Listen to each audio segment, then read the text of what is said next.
The media won't tell you who's really running to lead Canada under Mark Carney, but we will. He failed as Trudeau's natural resources minister. He failed as Edmonton's mayor. Now, Amarjeet Sohi is back, but he's running as a Carney Liberal because in today's Liberal Party, failure is a job qualification. He did confirm on Sunday that he's going to be running in Edmonton Southeast. It's one of two ridings created after Millwoods riding was split in two.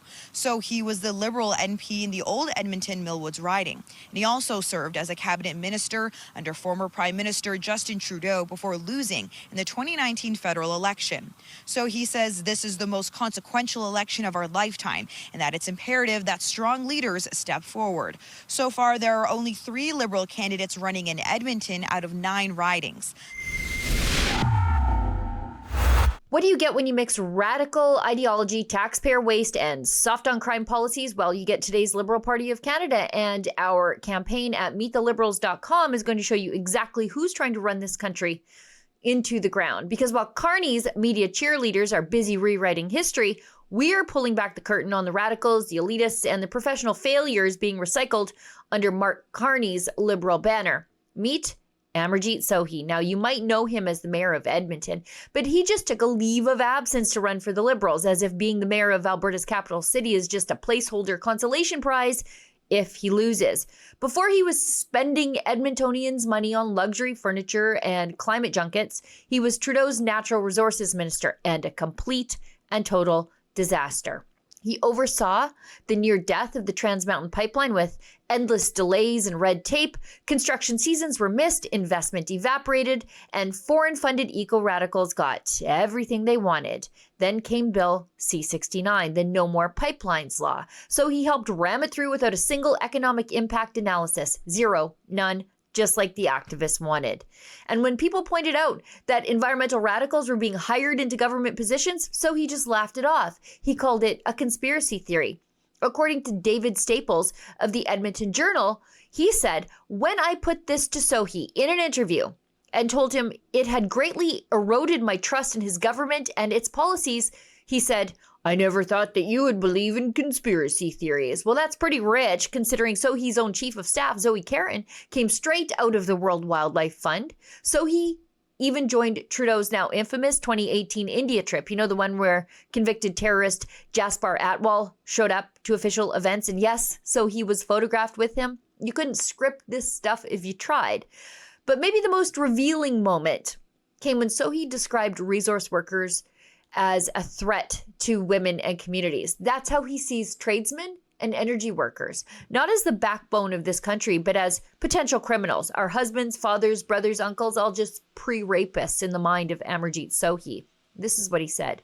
"What it means is that if proponents are going to provide employment opportunities for women, if they're going to look at when they're setting up camps, how they're going to accommodate the needs of female workers, and if those camps are in isolated communities, and how those high concentrations of workers affects the surrounding communities there." Then, of course, there was the $900,000 he spent on ministerial office upgrades. Now, voters finally had enough federally and showed him the door.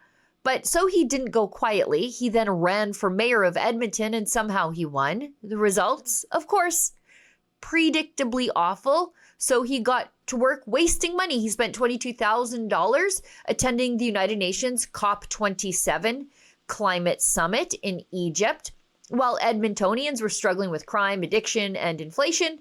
Well, so he was rubbing elbows with global bureaucrats. Back home, the spending on himself continued.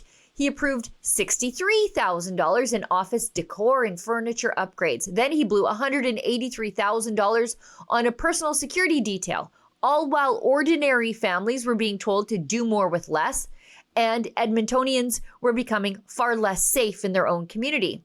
And what's happened under Sohi's watch in Edmonton? Violent crime has skyrocketed, up over 16% in 2023 alone, especially downtown, and on the public transit they want you all to use. But Sohi's still pushing his soft on crime talking points and throwing more money at root cause consultants instead of protecting citizens. And of course, instead of dealing with the public safety crisis, Sohi's been laser focused on pushing the globalist dream of 15-minute cities, central planning that limits your movement and controls community design. It treats personal freedom like it's an inconvenience. And when a radical anti-Israel encampment popped up at the University of Alberta, so he didn't stand up for law and order, he criticized the police for dismantling it. And yes, his council even tried to ram through a poison pill anti-protest bylaw until the radical activist left realized they might be targeted with it too.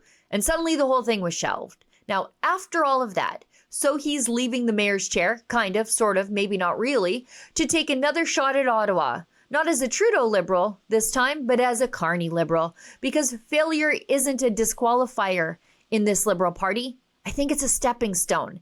And that's why MeetTheLiberals.com exists, to expose the political lifers, the failed mayors, the radical ideologues, and the elitist insiders lining up to take over Canada again. Meet Amarjeet Sohi. He failed federally, he failed municipally, and now he wants another crack at ruining this country, one taxpayer dollar at a time.